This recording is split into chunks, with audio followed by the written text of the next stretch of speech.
Thanks for joining us here at 4. I'm Lee Mills. We begin with the former dean of students at Sun Prairie West High School, who pleaded guilty to the production of child pornography earlier this year and was sentenced to 18 years in federal prison, followed by 25 years of extended supervision following that federal sentencing today.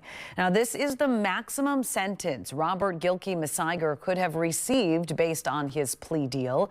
The indictment against Gilkey-Messiger said he used social media apps, including Snapchat and Instagram, to set up secret meetings with a minor victim and request naked images of that victim.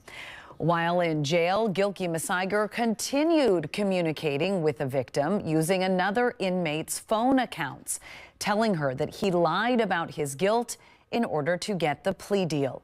He also faces more than a dozen charges from the state in Dane County Court. He's scheduled to appear on those charges in June. If sentenced there, his time in prison will run concurrent with his federal sentence.